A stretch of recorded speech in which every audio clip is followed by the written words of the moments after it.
है आप सभी का ग्रैंड एशियन न्यूज पर। मैं हूं शाहीन खान। सबसे पहले एक नजर आज की हेडलाइंस पर।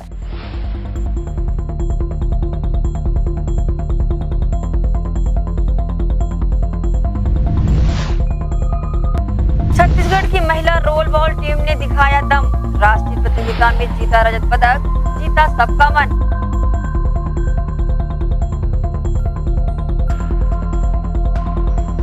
पीएम केयर फॉर चिल्ड्रन योजना में दुर्ग जिले के 19 बच्चे लाभान्वित। माता पिता के नहीं रहने पर प्रधानमंत्री से मिलेगी विशेष सुरक्षा।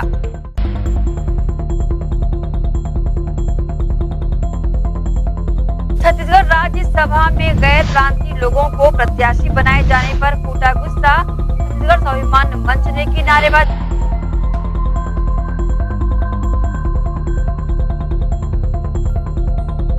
और एशियन अंडर 14 चैंपियनशिप के मेन ड्रॉ के मैचेस हुए प्रारंभ। महासचिव होरा ने किया शुभारंभ।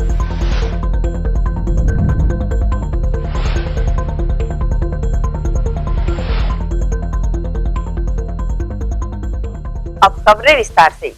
एशियन टेनिस फेडरेशन एवं ऑल इंडिया टेनिस एसोसिएशन के तत्वावधान में छत्तीसगढ़ प्रदेश टेनिस संघ द्वारा 30 मई से 4 जून तक Asian under 14 girls and boys championship का आयोजन बीएसपी टेनिस कॉम्प्लेक्स सेक्टर 6 में किया जा रहा है। इस टूर्नामेंट का औपचारिक उद्घाटन टूर्नामेंट डायरेक्टर छत्तीसगढ़ ओलंपिक संघ के महासचिव गुरचरण सिंह होरा और कार्यकारी अध्यक्ष अवतार जुनेजा ने किया। महासचिव गुरचरण सिंह होरा ने जानकारी देते हुए बताया कि प्रतियोगिता के मेन ड्रॉ के मैचेस सोमवार को प्रारंभ हुए हैं। पूर्व की भांति इस वर्ष भी भिलाई इस्पात संयंत्र ने अपना स्टेडियम इस टूर्नामेंट को ऑर्गेनाइज करने हेतु प्रदान किया है। इस टूर्नामेंट को सुचारू रूप से संपन्न कराने एटीएफ सुपरवाइजर प्रवीण कुमार नायक आ चुके हैं।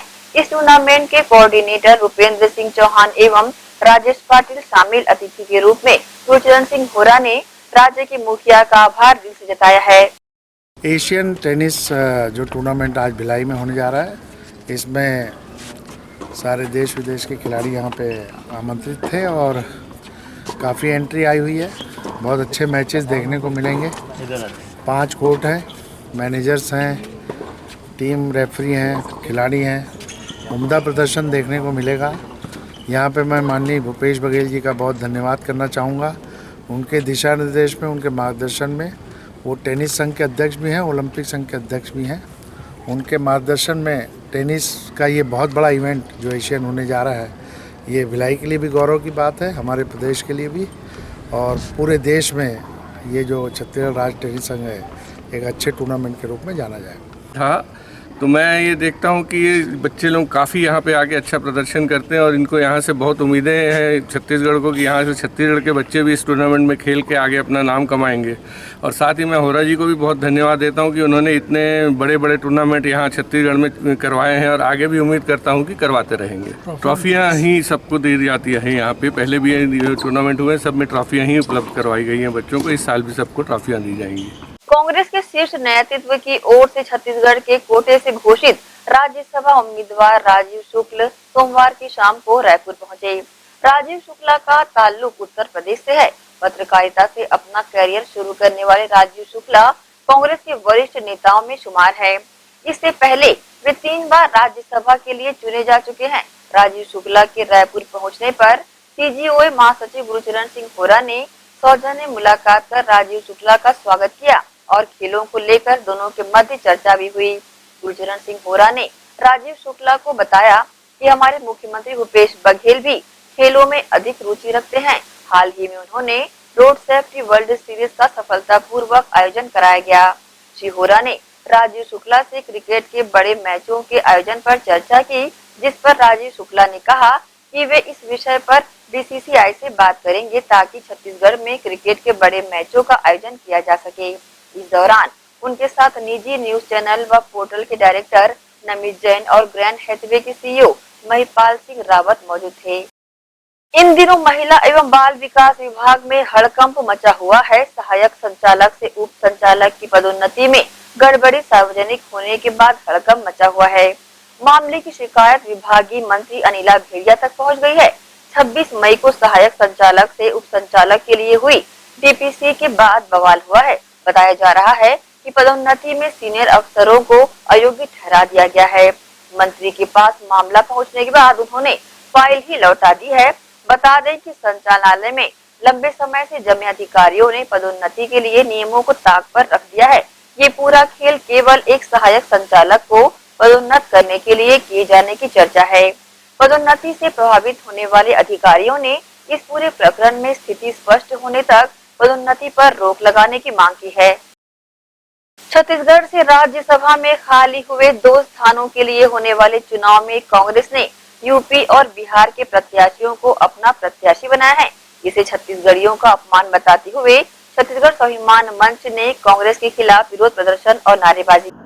छत्तीसगढ़ से राज्यसभा में खाली हुए 2 स्थानों के लिए होने वाले चुनाव में कांग्रेस पार्टी ने यूपी के राजीव शुक्ला और बिहार के रंजीत को अपना प्रत्याशी बनाया है, जिस पर इसे छत्तीसगढ़ियों का अपमान बताते हुए छत्तीसगढ़ स्वाभिमान मंच ने मंगलवार को दुर्ग के गांधी प्रतिमा के पास कांग्रेस के खिलाफ जमकर नारेबाजी करते हुए विरोध प्रदर्शन किया। वहीं मंच से प्रदर्शनकारी कार्यकर्ताओं को संबोधित करते हुए मंच के अध्यक्ष एल राजकुमार गुप्त ने कांग्रेस पर निशाना साधते हुए कहा कि माता कौशल्या के मायके और राम के ननिहाल छत्तीसगढ़ में राज्यसभा में प्रतिनिधि बनाकर भेजने के लिए एक भी योग्य प्रत्याशी नहीं मिला, जो यूपी और बिहार से प्रत्याशी आयातित कर रहे हैं। उन्होंने कांग्रेस के इस निर्णय को गुरु घासीदास, शहीद वीर नारायण सिंह और शहीद गुंडाधुर की कुर्बानियों का अपमान और छत्तीसगढ़ियों के स्वाभिमान पर आघात निरूपित करते हुए कहा कि इसका खामियाजा कांग्रेस को भुगतना होगा। इस संबंध में न्यूज टीम को शामिल लोगों ने अपनी प्रतिक्रिया दी। छत्तीसगढ़ से राज्यसभा के 2 सीट खाली हुए चुनाव होना है। आज नामांकन भरे की आखिरी तारीख है। चूँकि विधानसभा में कांग्रेस पार्टी के संख्या विधायक मन के 70 है, जाहिर है दोनों सीट में कांग्रेस पार्टी के ही प्रत्याशी जीत करके जाने वाला है। पहली ये जो 2 सीट खाली हुए है, एक राम विचार नेताम भाजपा से और दूसरा कांग्रेस पार्टी से छाया वर्मा, ये दोनों छत्तीसगढ़ के प्रतिनिधि रही हैं। अभी जो 2 सीट में चुनाव होते कांग्रेस पार्टी है यूपी के राजीव शुक्ला और बिहार के रंजीत रंजन, ये 2 झंडे यहाँ से छत्तीसगढ़ से प्रत्याशी बना है राज्यसभा के लिए। हमारे छत्तीसगढ़ स्वाभिमान मंच के विरोध ये बात की है कि 3 करोड़ से ऊपर के आबादी वाले छत्तीसगढ़ में, गुरु घासीदास के छत्तीसगढ़ में, वीर नारायण के छत्तीसगढ़ में, गुंडाधुर के छत्तीसगढ़ में कांग्रेस पार्टी एक भी योग्य लायक छत्तीसगढ़िया नहीं मिली कि मतलब पड़ोसी राज्य से आयात करके यहाँ पे प्रत्याशी बना लगे हैं। तो हमारे छत्तीसगढ़ स्वाभिमान मंच का विरोध करत है और आज कांग्रेस पार्टी के खिलाफ ये जो राज्यसभा में बाहरी प्रत्याशी आयातित करके जो भेजे के निर्णय है कांग्रेस पार्टी के, एक विरोध में आज छत्तीसगढ़ स्वाभिमान मंच की तरफ से हम आज प्रदर्शन करे हैं। ग्रैंड एशियन न्यूज के लिए दुर्ग से नसीम फारूकी की रिपोर्ट। इसी के साथ ही रुकिए एक छोटे से ब्रेक के लिए, जल्द हाजिर होते हैं। आप सब बने रहिए ग्रैंड एशियन न्यूज के साथ।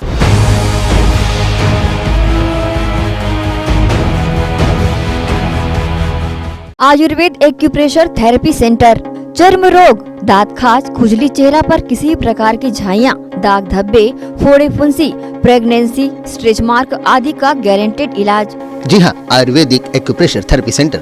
यहाँ पर आयुर्वेदिक दवा एवं एक्यूप्रेशर थेरेपी द्वारा बिना ऑपरेशन किए बवासीर, भकंदर, हाइड्रोसिल, गुप्त रोग, चर्म रोग का इलाज किया जाता है। बवासीर, भकंदर, फिशर का बिना ऑपरेशन इलाज, मलद्वार की जितनी भी पुरानी तकलीफ हो, जैसे खून आना, चुभने जैसा दर्द होना, जलन, मस्सा, मवाद आना, पेट साफ ना होना आदि का जड़ से गारंटेड इलाज। गुप्त रोग, शादी के बाद या शादी के पहले बचपन की गलतियां, उम्र की अधिकता या किसी भी कारण से मर्दाना कमजोरी, शीघ्र पतन, शादी के नाम से डर लगना, बच्चा न होना, पेशाब में जलन, स्वप्न दोष, शारीरिक कमजोरी, थकान आदि बीमारियों सहित हाइड्रोसिल का बिना ऑपरेशन गारंटेड इलाज। महिला गुप्त रोग, माहवारी गड़बड़ी, सफेद पानी जाना, हाथ पैर में जलन, दर्द, कमर में दर्द, बच्चा न होना, मिर्गी, हिस्टीरिया आदि का इलाज भी संभव है। हमारा पता डॉक्टर हीरा, गया नगर, दुर्ग और श्री राम मार्केट, स्पर्श हॉस्पिटल के पास, Ramnagar, Bhilai. Mobile number 9981659182।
School Sharda Para camp 2 Bhilai.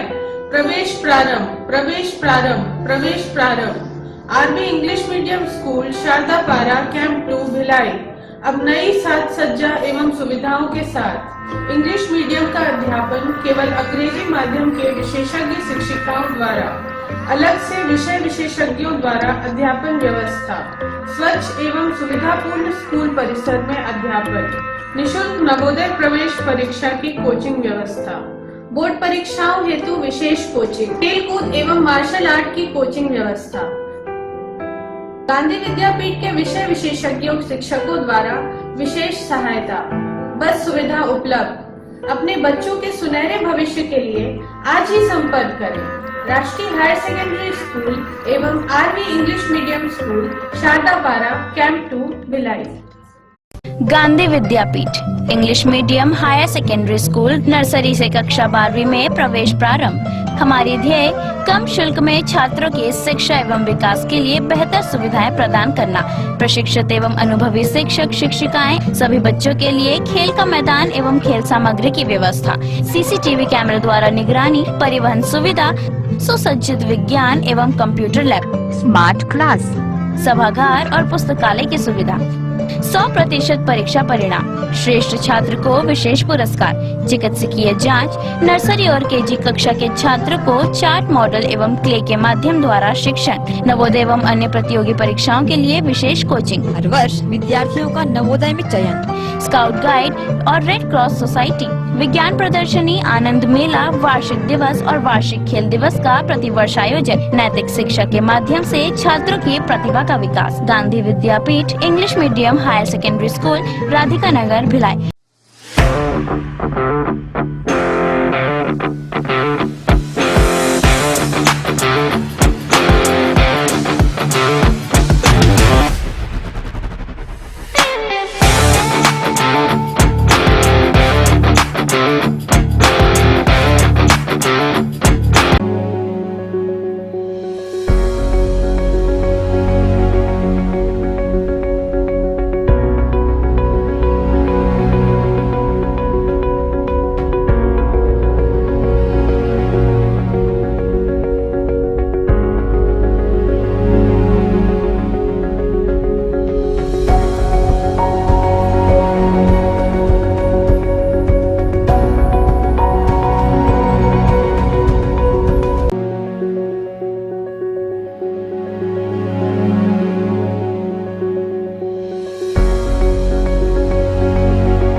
BM Shah super multi speciality hospital 24 घंटे आपातकालीन सुविधाएं, जिसमें मॉडुलर ऑपरेशन थिएटर से सुसज्जित छत्तीसगढ़ के प्रतिष्ठित न्यूरो फिजिशियन न्यूरो सर्जन की सुविधाओं के साथ सड़क दुर्घटना में घायल मरीजों के लिए विशेष ट्रॉमा आईसीयू की सुविधा उपलब्ध है।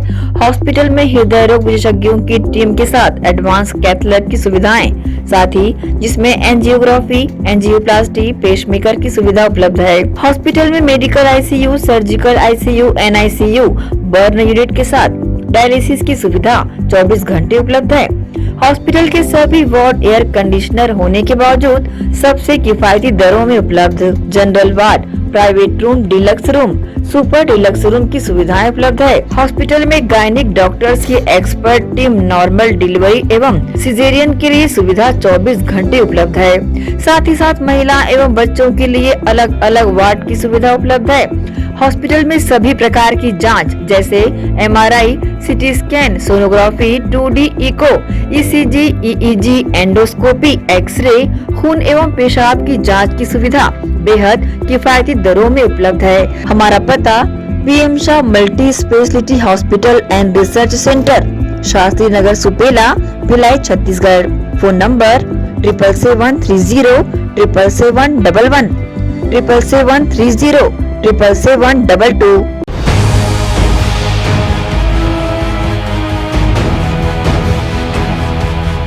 ब्रेक के बाद आप सबका स्वागत है। नए सत्र से स्कूल प्रारंभ होने के पूर्व निजी विद्यालयों को पाठ्य पुस्तकें वितरण किए जाने को लेकर दुर्ग जिले में स्थायी डिपो बनवाने की मांग को लेकर निजी विद्यालय संचालक संघ ने शहर विधायक को ज्ञापन सौंपा। निजी विद्यालय संचालक संघ के बैनर तले दुर्ग जिले में स्थायी डिपो बनवाने एवं स्कूल प्रारंभ होने के पूर्व निजी विद्यालयों को पाठ्य पुस्तक वितरण किए जाने की मांग को लेकर शहर विधायक अरुण वोरा के निवास पहुंच ज्ञापन सौंपा। गौरतलब है कि राज्य शासन द्वारा छत्तीसगढ़ पाठ्य पुस्तक निगम से निजी विद्यालयों को प्रतिवर्ष निःशुल्क पुस्तकें वितरण की जाती है। इसी कड़ी में नए सत्र 2020-22-23 में भी दुर्ग जिले में पूर्व वर्षों की तरह स्थायी डिपो बनाकर स्कूल प्रारंभ होने से पूर्व सभी निजी विद्यालय को हिंदी एवं अंग्रेजी माध्यम की पुस्तकें प्रदान किए जाने को लेकर मांग रखी। इस अवसर पर निजी विद्यालय संचालक संघ के अध्यक्ष शैलेंद्र गुप्ता ने बताया कि कोरोना काल में डिपो को हटा दिया गया था और अस्थायी रूप से दुर्ग से वितरण कराया गया। इसी कड़ी में दुर्ग जिले में भी पूर्व वर्षों की भांति स्थायी डिपो बनवाकर बच्चों के बेहतर भविष्य को देखते हुए समय से पूर्व पुस्तकें वितरण की जा सके। गौरतलब है कि दुर्ग संभाग होने से दुर्ग 5 जिलों के दुर्ग में स्थायी बुक डिपो बनाने एवं स्कूल प्रारंभ होने से पूर्व पुस्तकें प्राप्त होनी चाहिए ताकि छात्रों को समय से पुस्तकें प्राप्त हो और पढ़ाई प्रारंभ हो सके। साथ ही आरटीई की लंबित राशि को अतिशीघ्र प्रदान कराने संबंधित मांग की गई। दुर्ग विधायक अरुण वोरा ने कहा कि निजी विद्यालयों की समस्याओं का समाधान हेतु मैं राज्य के मुख्यमंत्री जी एवं पाठ्य पुस्तक निगम के चेयरमैन शैलेश नितिन त्रिवेदी जी से चर्चा करके जल्द ही दुर्ग जिले में निजी विद्यालय को समस्त सुविधाएं उपलब्ध होगी। संघ को आश्वस्त किया। इस संबंध में न्यूज टीम के समक्ष शैलेंद्र गुप्ता ने अपनी प्रतिक्रिया दी। दुर्ग जिला निजी विद्यालय संचालक संघ जिला दुर्ग की ओर से दुर्ग के सभी निजी विद्यालयों के लिए पुस्तकों के लिए हमने दुर्ग विधायक जी से मांग की है कि राज्य सरकार द्वारा जो पाठ्य पुस्तक निगम से सभी स्कूलों को निःशुल्क पुस्तकें प्राप्त होती है उसको हमने विधायक महोदय जी को एक ज्ञापन सौंपे, क्योंकि सरकारी स्कूलों में 16 जून के पहले से वितरण कर दिए हैं और निजी विद्यालयों को बोला गया है कि आपको अगस्त में मिलेगी। यदि निजी विद्यालयों के बच्चों को अगस्त में मिलेगी तो पढ़ाई प्रभावित होगी। लेकिन हमने विधायक जी महोदय के माध्यम से निगम के पाठ्य पुस्तक जो चेयरमैन जी हैं शैलेश नितिन त्रिवेदी, उनसे हमने विशेष रूप से आग्रह किए हैं कि आप लोग 16 जून के पहले हमारे दुर्ग जिला में अस्थायी डिपो बना करके यहाँ से सभी स्कूलों को वितरण किया जाए। तो विधायक जी ने आश्वस्त किए हम सभी संचालक संघ को, सभी निजी विद्यालय के संचालकों को कि हम जरूर आपकी मांगों को राज्य में पहुँचाएँगे और पुस्तकें दुर्ग में स्कूल प्रारंभ होने के पहले वितरित कराएँगे, किसी को प्रॉब्लम नहीं आएगी। ग्रैंड एशियन न्यूज के लिए दुर्ग से नसीम फारूकी की रिपोर्ट। वैश्विक महामारी कोरोना में जिन बच्चों के सर से माता पिता का साया छिन गया है उनके लिए प्रधानमंत्री ने पीएम केयर्स फॉर चिल्ड्रन योजना की शुरुआत की है, जिसके अंतर्गत दुर्ग जिले से भी 19 बच्चों को इस योजना के अंतर्गत सुरक्षा प्रदान की गई। वैश्विक महामारी कोरोना में जिन बच्चों के सर से माता पिता का साया छीन लिया गया उनके लिए प्रधानमंत्री नरेंद्र मोदी ने पीएम केयर्स फॉर चिल्ड्रन योजना की शुरुआत की है। इसके तहत बच्चों के सशक्तिकरण के लिए उन्हें आर्थिक सहायता मुहैया कराई जा रही है, जिसके अंतर्गत दुर्ग जिले से भी 19 बच्चों को इस योजना के अंतर्गत सुरक्षा प्रदान की गई है, जिसमें 17 बच्चे 18 वर्ष से कम उम्र के हैं और दो 18 प्लस। इस अवसर पर दुर्ग के एनआईसी कक्ष में सांसद सरोज पांडे भी उपस्थित थी। उन्होंने योजना से संबंधित महत्वपूर्ण बिंदुओं को और सरल भाषा में उपस्थित बच्चों को समझाया और बच्चों को प्रदान किए गए दस्तावेजों को उन्हें संभाल कर रखने को कहा। उन्होंने आगे कहा कि बच्चों के भविष्य की दिशा इसी उम्र में तय होती है, इसलिए ये आवश्यक है कि वो सकारात्मक दिशा में पहल कर बेहतर भविष्य का निर्माण करें। जीवन में संघर्ष सदैव बना रहेगा, परंतु जो लोग हार नहीं मानेंगे उनकी जीत निश्चित है। इस वर्चुअल कॉन्फ्रेंसिंग में अपर कलेक्टर श्रीमती पद्मिनी भोई, डिप्टी कलेक्टर श्री जागेश्वर कौशल, महिला एवं बाल विकास अधिकारी श्री विपिन जैन व अन्य अधिकारी एवं कर्मचारी उपस्थित थे। ग्रैंड एशियन न्यूज के लिए दुर्ग से नसीम फारूकी की रिपोर्ट। भिलाई के महापौर नीरज पाल के निर्देश पर नगर पालिका निगम भिलाई क्षेत्र अंतर्गत आने वाले पुराने जल स्रोतों को पुनर्जीवन प्रदान करने का कार्य प्रारंभ कर दिया गया है। पुराने जल स्रोतों को पुनः जीवित करने की शुरुआत जयंती स्टेडियम के पास स्थित कुएं से की गई है। महापौर नीरज पाल एवं अपर आयुक्त अशोक द्विवेदी ने इस कुएं का निरीक्षण सन एंड साइल कंपनी के टेक्निकल टीम के साथ किया। महापौर ने इसकी सफाई के निर्देश अधिकारियों को दिए और सफाई कार्य टेक्निकल टीम ने प्रारंभ कर दिया। माननीय मुख्यमंत्री भूपेश बघेल की मंशा अनुरूप पुराने जल स्रोतों को संवारने का काम भिलाई निगम ने प्रारंभ कर दिया है। इसी कड़ी में भिलाई के सबसे पुराने कुएं से इसकी शुरुआत की गई है। उन्होंने कहा कि इसकी सौंदर्यीकरण की दिशा में भी काम किया जाएगा। पेंटिंग, आकर्षक लाइटिंग और फाउंटेन के कार्य को लेकर प्लानिंग की जा रही है, लेकिन सर्वप्रथम सफाई और जल स्रोतों को संवारने का काम किया जा रहा है, जिससे शुद्ध पानी मिल सके और पुराने जल स्रोतों को नवजीवन मिल सके। आसपास के रहवासियों ने बताया कि यह कुआं लगभग 100 साल से भी अधिक पुराना है। काफी समय से इस कुएं को लोग देखते आ रहे हैं। लगभग 50 फीट गहरे कुएं की सफाई प्रारंभ कर दी गई है। यहाँ असामाजिक तत्वों के जमावड़े के चलते कुएं में डिस्पोजल बोतल इत्यादि के कचरे से कुआं प्रदूषित हो गया है। इस कुएं का सफाई कार्य क्लिनिक रोबोट के माध्यम से किया जा रहा है। देखिए, माननीय महापौर जी की मंशा है कि जितने पुराने जल स्रोत हैं उनको कैसे पुनर्जीवन दिया जा सके, संधारण किया जा सके। इसी तारतम्य में जो है आयुक्त महोदय ने शहीद वीर नारायण सिंह नगर का भी निरीक्षण किया था। वहाँ पे जो रहवासी हैं आज भी निस्तारी के रूप में और अन्य दैनिक उपयोग के लिए वहाँ के कुएँ का पानी का उपयोग कर रहे हैं और वहाँ वाटर जो रिचार्ज है वो बना हुआ है, वाटर लेवल कुओं का बना हुआ है। वहाँ पे आप देखेंगे तो घर घर में मैक्सिमम स्थानों पे घर के अंदर भी कुएं हैं। इन्हीं सभी चीज़ों से जो भीषण गर्मी के दिन में जो प्रेरणा मिलती है कि शुद्ध पेयजल और ठंडा पेयजल जो है वो हमारे ऐसे स्रोतों को भी बनाए रखना आवश्यक है। इन्हीं सब बातों को देखते हुए जयंती स्टेडियम के पास में एक बहुत पुराना कुआं है जो रहवासी वो बताते हैं कि 100 साल पुराना यह कुआं है। इस कुएं में असामाजिक तत्व जो है वो डिस्पोजल और कुछ ऐसे बाटल वगैरह सब जो है वहाँ पे फेंक देते थे और फेंकने के बाद में कुआं की स्थिति जो है वो बहुत ज़्यादा दयनीय थी।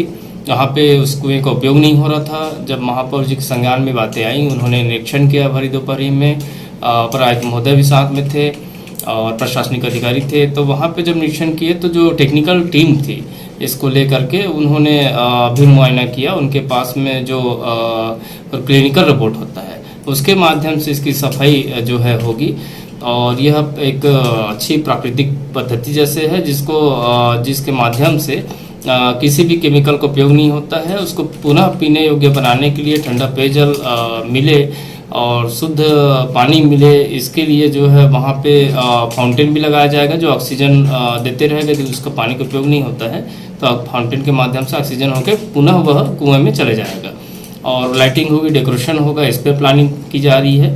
तो माननीय महापौर जी के निर्देश पर जो है पुराने जो ऐसे जल स्रोत हैं जो हमको जिनको बना के रखना चाहिए उन जल स्रोतों पर ध्यान दिया जा रहा है और उनको पुनर्जीवन देने के लिए प्रयास किया जा रहा है, जिसकी प्राथमिकता के तहत में शुरुआत जो है वो जयंती स्टेडियम के कुएं से की जा रही है। कुआं वाटर रिचार्ज का एक बेहतर माध्यम है। गर्मी के दिनों में जहां यह शुद्ध और ठंडा पानी उपलब्ध कराता है, वहीं आसपास के जल स्रोतों को वाटर रिचार्ज करने का काम भी करता है। आज ऐसे ही जल स्रोतों को बनाए रखने की आवश्यकता को देखते हुए कुआं को पुनर्जीवन प्रदान करने के महापौर के निर्देश पर निगम ने काम करना प्रारंभ कर दिया है। ग्रैंड एशियन न्यूज के लिए भिलाई से संतोष शर्मा की रिपोर्ट। महाराष्ट्र के पुणे शहर में 18वीं senior national roll ball championship का आयोजन 19 मई से 22 मई के मध्य किया गया था, जिसमें छत्तीसगढ़ की महिला टीम ने अपने बेहतरीन खेल का प्रदर्शन करते हुए रजत पदक हासिल किया है। भिलाई शहर को कई अन्य नामों से भी जाना जाता है, जिसमें एक नाम है खेलधानी। भिलाई शहर ने कई खेलों में एक से बढ़कर एक रत्नों को उत्पन्न किया है। ऐसा ही एक खेल है जिसे कहा जाता है रोल बॉल। इस खेल में खिलाड़ी अपने पैरों में स्केट्स के जूते पहनकर स्केटिंग करते हुए फील्ड पर बने हुए गोल पोस्ट में एक बड़ी सी गेंद को अपने हाथों से गोल करते हैं। यह खेल देखने में भी काफी रोमांचक नजर आता है। इस खेल के छत्तीसगढ़ प्रदेश की टीम में 50 राष्ट्रीय और 11 अंतर्राष्ट्रीय खिलाड़ी भी शामिल हैं। इसी रोल बॉल खेल की 18वीं senior roll ball national championship Maharashtra में 19 मई से 22 मई तक आयोजित की गई। जिसमें छत्तीसगढ़ की महिला टीम ने भी अपने बेहतरीन खेल का प्रदर्शन करते हुए रजत पदक हासिल किया। छत्तीसगढ़ की महिला टीम की इस उपलब्धि पर छत्तीसगढ़ रोलबॉल संघ के अध्यक्ष विजय बघेल ने खिलाड़ियों को बधाई दी है। साथ ही छत्तीसगढ़ रोलबॉल संघ की सचिव एवं प्रशिक्षिका अर्चना कौर ने इस आयोजन की जानकारी देते हुए यह बताया कि छत्तीसगढ़ में रोल बॉल का एक भी मैदान मौजूद नहीं है। बावजूद इसके छत्तीसगढ़ की पुरुष और महिला टीम हर साल कड़ी मेहनत कर राष्ट्रीय प्रतियोगिताओं में हिस्सा ले रही है और पदक भी हासिल कर रही है। हमारी टीम अभी 18वां नेशनल था पुणे में, महाराष्ट्र में। इसमें हमारी टीम 2nd पोजीशन आई है और सिल्वर मेडल मिला है इनको। नेक्स्ट हमारा सितंबर में फिर नेशनल है श्रीनगर में। तो अब तो सारे बच्चे और मैं भी यही सोचूंगी कि हमको गोल्ड ही आए, पर गोल्ड तो हम लाने की पूरी मेहनत करेंगे। अभी भी हमारा 6 डे का कैंप लगा हुआ था। बच्चे मॉर्निंग में भी 4 आवर्स, इवनिंग में भी 4 आवर्स प्रैक्टिस किए। गोल्ड की पूरी प्रैक्टिस थी, लेकिन हार्ड लकी बोलना चाहिए जो सिल्वर मिल गया। और सबसे पहले हमारे छत्तीसगढ़ में पूरे रोल बॉल का ग्राउंड नहीं है।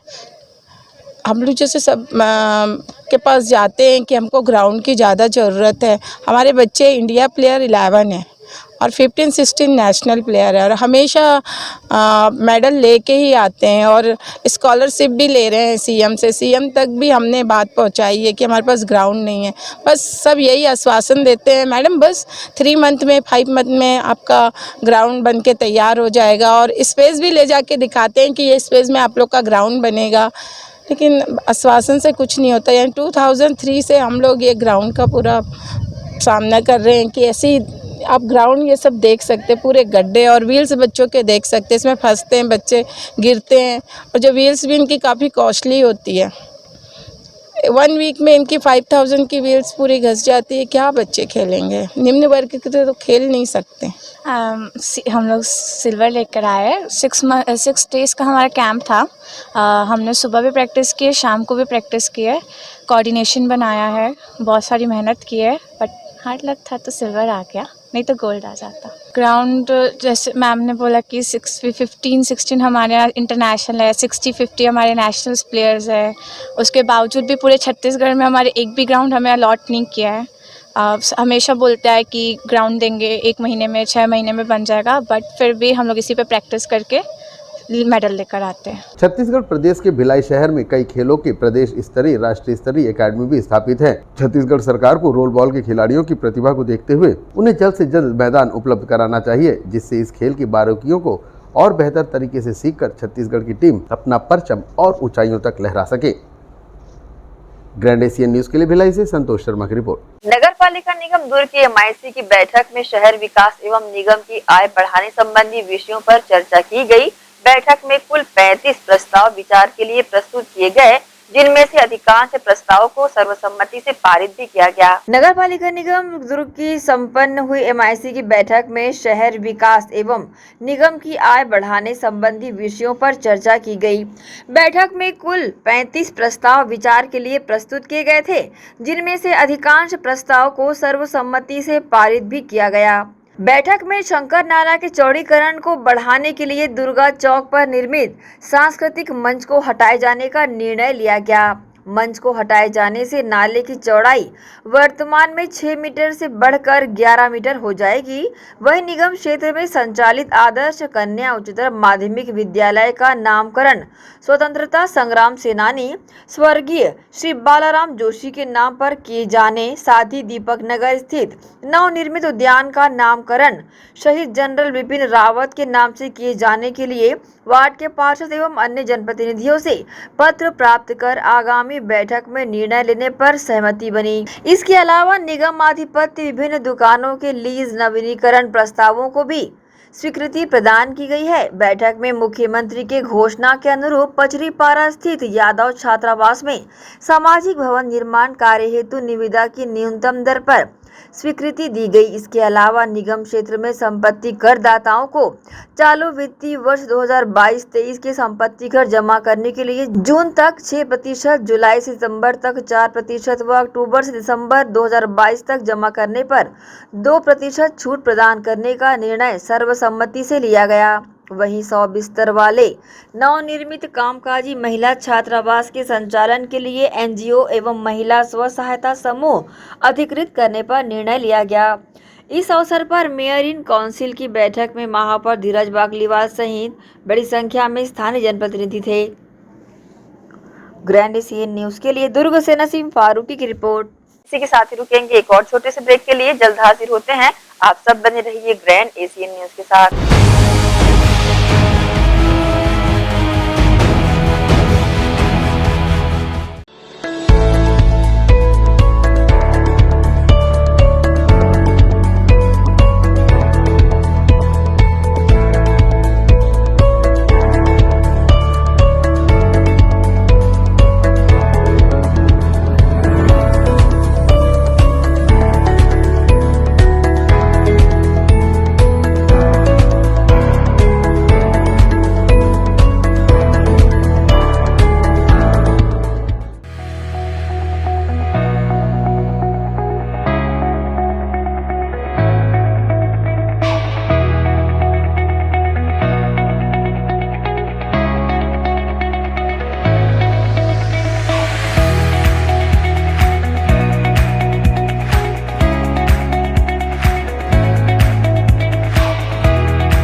भिलाई के प्रमुख स्थल पावर हाउस में स्थित होटल शिव प्रभा इन एवं Town king the family restaurant नवीन साज सज्जा एवं आधुनिक सुविधाओं से लैस। हमारी विशेषताएं economic suite, executive suite, premium suite and presidential suit.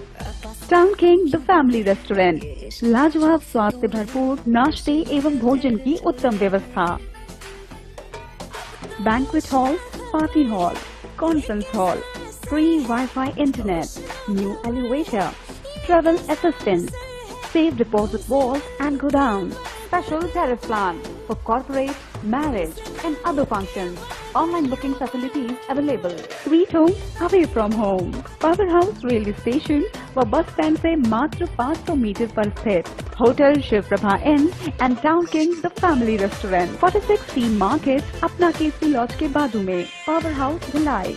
Contact 98932 15251 और 8966 981590।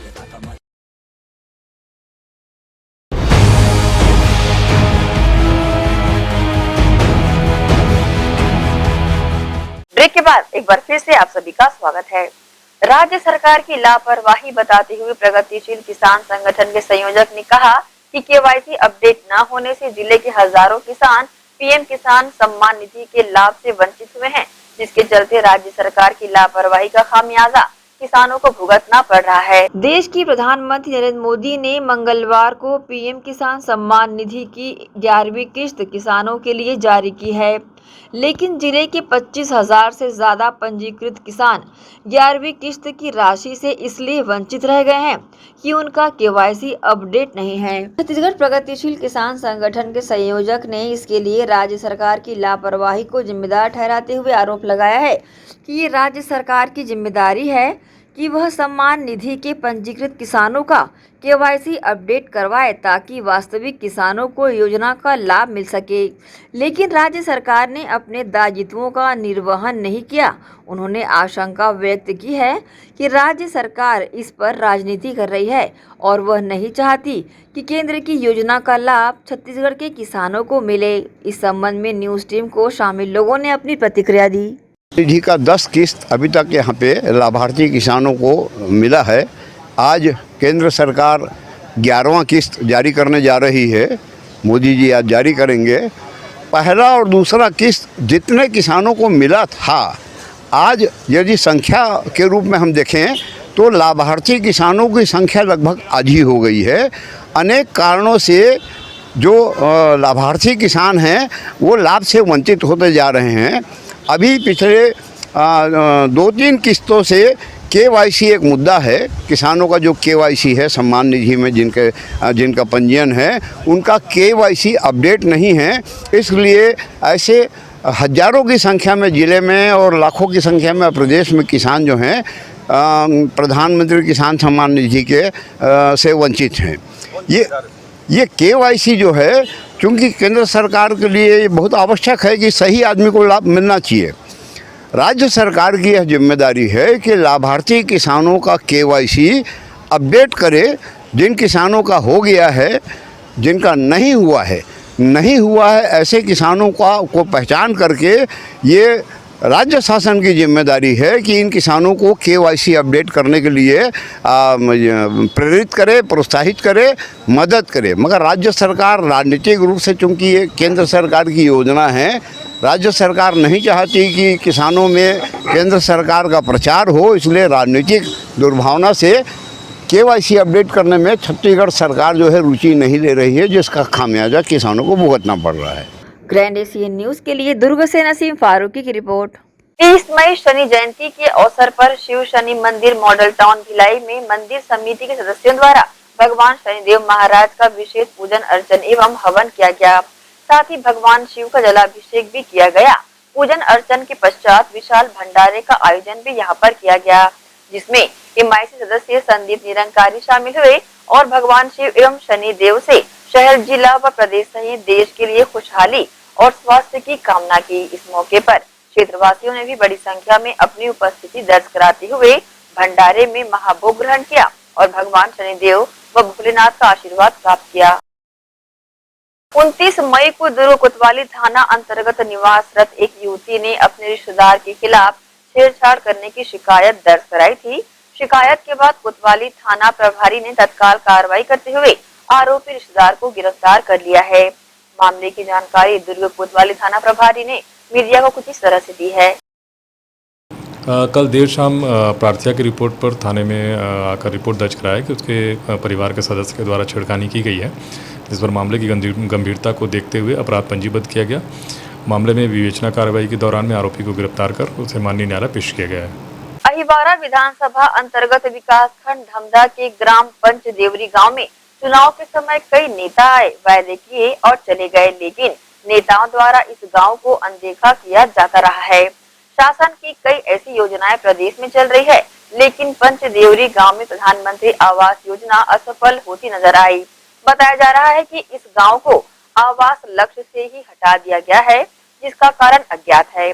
अनुसूचित जाति बाहुल्य गांव पंचदेवरी के निवासियों का कहना है कि गांव के किसी भी व्यक्ति को PM आवास नहीं मिला है।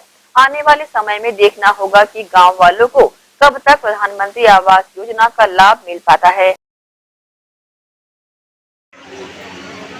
लगभग 1350 की जनसंख्या वाला ये गांव पंचदेवरी है और इस गांव में अनुसूचित जाति के लोगों की बहुलता है। लगभग 90% लोग अनुसूचित जाति के सत्तावी समाज के लोग रहते हैं। इस गांव में 288 BPL कार्डधारी लोग हैं और इस गांव में टोटल 193 कच्चे मकान हैं, जिनको प्रधानमंत्री आवास योजना के तहत उन्हें लाभान्वित होना था, लेकिन यहाँ के अधिकारियों जरूरी है अनुसूचित जाति बहुल्य गाँव और प्रधानमंत्री नरेंद्र मोदी जी की सोच है कि 2022 तक के हर गांव में कच्चा मकान नहीं होना चाहिए और ये दुर्भाग्य है धमदा ब्लॉक के पंचदेवरी गांव का। तो यहाँ पर एक भी परिवार को प्रधानमंत्री आवास की योजना का लाभ नहीं मिला। आप देख रहे होंगे नगर पालिका क्षेत्र में सब लोगों जो जितना कच्चा मकान उनका पक्का मकान बन रहा है, ग्राम पंचायतों में बना, लेकिन अभी राशि नहीं आ रही है। शासन तो राशि नहीं भेजा जा रहा है उनके काम और, लेकिन हर गांव में इसका काम चल रहा है और ये पंचदेवरी गांव में नहीं हुआ है। निश्चित तौर पे भारतीय जनता पार्टी शासन से मांग करती है कि ग्राम पंचदेवरी में जो लोग इसके नगर निगम भिलाई तिरोदा में मेयर इन काउंसिल की बैठक मंगलवार को निगम महापौर कक्ष में आयोजित की गई, जिसमें कई विकास कार्यों पर विस्तार पूर्वक चर्चा की गई। इस अवसर पर निगम आयुक्त कीर्तिमान सिंह राठौर, स्वास्थ्य अधिकारी अश्वनी चंद्राकर सहित निगम के अधिकारी और MIC सदस्य शामिल रहे। जो हमारे भिलाई 3 अस्पताल के पास में जो नगर निगम के द्वारा दुकान जो बनाए गए हैं उनकी दुकानों की जो नीलामी उच्चतम बोली की नीलामी पर आज मुहर लगाया जाएगा। जो लोगों ने उच्चतम बोली के बोली वहां पर लगाई उसको दुकान आवंटित किया जाएगा। विभिन्न वार्डों में आंगनबाड़ी और सहायिकाओं की जो कार्यकर्ताओं की जो भर्ती विगत 2 वर्षों से पेंडिंग कोरोना की वजह से पड़ी थी उसमें अंतिम मुहर लगेगी। इसके पश्चात आंगनबाड़ी कार्यकर्ता और सहायिकाओं की भर्ती होगी। दूसरा जो बांधा तालाब, हथखोज और गनियारी का जो तालाब था जिसका टेंडर की प्रक्रिया पूर्ण हो चुकी है, जो न्यूनतम टेंडर की राशि है उसके आधार पर उनको टेंडर का निर्धारण किया गया। साथ ही साथ विभिन्न वार्डों में जो स्वच्छता श्रृंगार योजना के तहत जो शौचालय निर्माण किए गए हैं और जहां संचालित नहीं हो रही उनके लिए भी आज चर्चा की गई है। आगामी वर्षों में नया सेटअप बनाकर भेजा जा रहा है। राज्य परिवर्तित योजना के तहत कुछ वार्डों में फिर से नए स्वच्छता श्रृंगार योजना के तहत सुलभ शौचालय बनाया जाएगा और महिला स्व सहायता समूहों को उनके संचालन की व्यवस्था के लिए दिया जाएगा। नगर निगम भिलाई चरोदा द्वारा बरसात के पूर्व जिन जिन वार्डों में नालियों के ऊपर अतिक्रमण किया गया है जिसके कारण पानी की निकासी की समस्या हो रही थी, उसे देखते हुए अतिक्रमण पर कार्रवाई की गई। इसी कड़ी में वार्ड 2 हथखोज में नाली के ऊपर हुए अतिक्रमण को हटाकर व्यवस्थित किया गया। पानी निकासी की समस्या को देखते हुए निगम कर्मचारियों द्वारा नालियों के ऊपर से अतिक्रमण हटाने की कार्रवाई हर वार्ड में की जा रही है। देखिए, मैंने रविवार को भी जब साइकिल के यात्रा के दौरान मैंने नालाओं का निरीक्षण किया तो नालाओं में चूंकि बड़े बड़े जो नाले हैं पानी की निकासी की समस्या बड़ी समस्या है, लेकिन लोग समझते नहीं हैं, नाली के ऊपर अपना घर बना लेते हैं। जो लोग भी नाली के ऊपर अवैध कब्जे के उन सारे लोगों का निर्माण तोड़ा जाएगा। पहले दृष्टिकोण से जो हथखोज में नाली के ऊपर जो घर बनाए थे उस नाली को व्यवस्थित किया जा रहा है। इसी प्रकार से हथखोज में भी जो गौठान में जो अतिक्रमण किए थे उस गौठान के अतिक्रमण को भी हटाया गया। जैसे जैसे आवश्यकता होगी और लोगों की डिमांड आएगी उस अनुसार से सारे अतिक्रमणों को, सार्वजनिक जगहों के अतिक्रमण को हटाया जाएगा। साथ ही आपसे लेंगे इजाजत। आप सब बने रहिए ग्रैंड एशिया न्यूज के साथ। नमस्कार।